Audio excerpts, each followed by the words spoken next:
Good morning, everybody. Happy Saturdays. Actually, I should say good afternoon. So you can tell that we've been having a good weekend and we've been sharing a whole lot of love. Today we thought we'd kind of do something a little bit more fun, a little bit something on the lighter note. And considering that it's like, summertime, there's a lot of weddings and festivities. And interestingly enough, both Shiva and I actually came across this really, really cool research that was recently done by a major bank that looked into credit scores and their correlation with a successful relationship. And there's websites out there that actually has to do with credit score ratings and dating as well.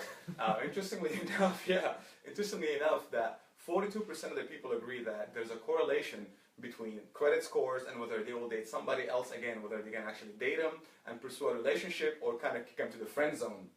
So more women agree, less men don't, But overall, 42% of people say that there is a relationship, and there's actually a strong little factor between the two. And that's just dating, let alone marriage. And I have with me my brother Shiva, as always, and he's going to kind of be touching a little bit more on that subject. But thank you for joining us. Great. Thanks, everyone, for joining. Very timely topic. I actually just came from an amazing wedding of one of my friends. Beautiful weekend. But now we have to get down to the nitty-gritty, which is credit scores and marriage. What happens? How does it work? So there's one very important point that we should clarify starting out. Getting married to someone does not mean that your credit report and theirs are combined into one. You maintain a separate credit report, and they maintain a separate credit report. Mm-hmm. Credit report is based on your social security number. That's how it's determined or associated. So therefore, it won't be like, Jack got married to Jill, for lack of two better names to use, and so now Jack and Jill have one credit report. Doesn't work that way. Here's what does happen, however.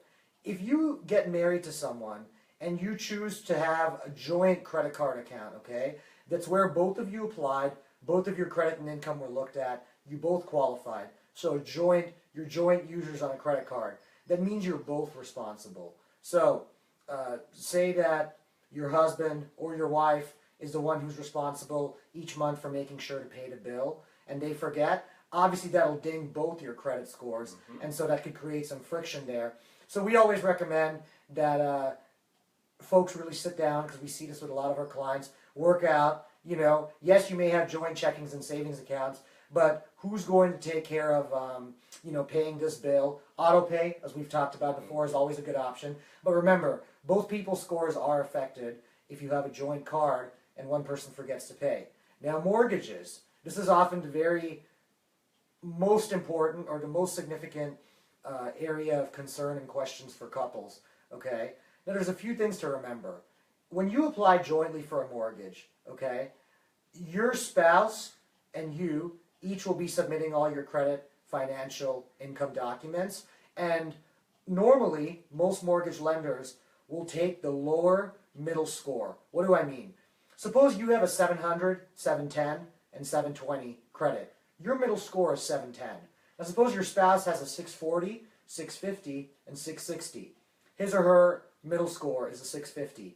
Now the bank will be using the 650, not the 710. They don't average it. That's a common misconception. They use the lower one. Right. Therefore, whenever you're considering buying a home, it's very important that if one party has lower credit, you either A, figure out whether, depending on the home you're looking to buy, you can just apply and qualify with the spouse with better credit, but usually not a great option, purely because two people and two incomes looks more stable. It often means a better rate. Right. Normally, we would recommend a person with lower credit find ways to improve their score, whether that's opening accounts or whether that's credit cleanup like what we do, depends on the specifics, and as always, we're happy to discuss. Right. The third point I want to touch on, the one thing we never like to think about when talking about marriage: what if it doesn't work out?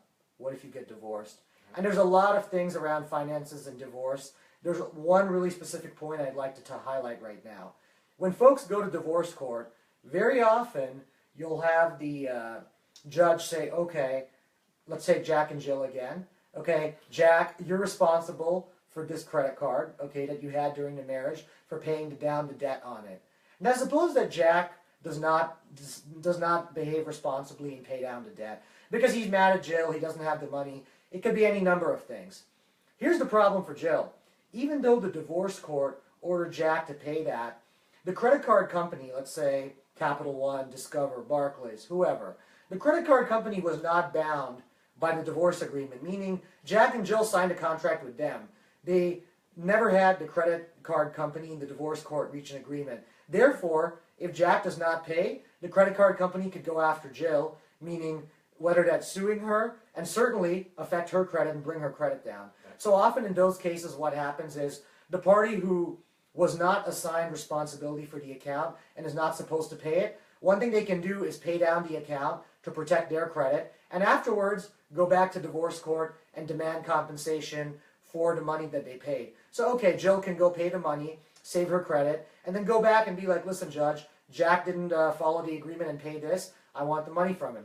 Often, of course, one party may not have much money, a lot of things happen. Point is, a divorce agreement does not change your credit obligations from the standpoint of your credit report. So really important to remember that. If you do run into a situation where you're splitting from your spouse and you reach a separation or a divorce agreement, it still is crucial to remember that you need to make sure if they don't take care of things with a card or an account or a mortgage that you do. Other than that, wedding season is upon us.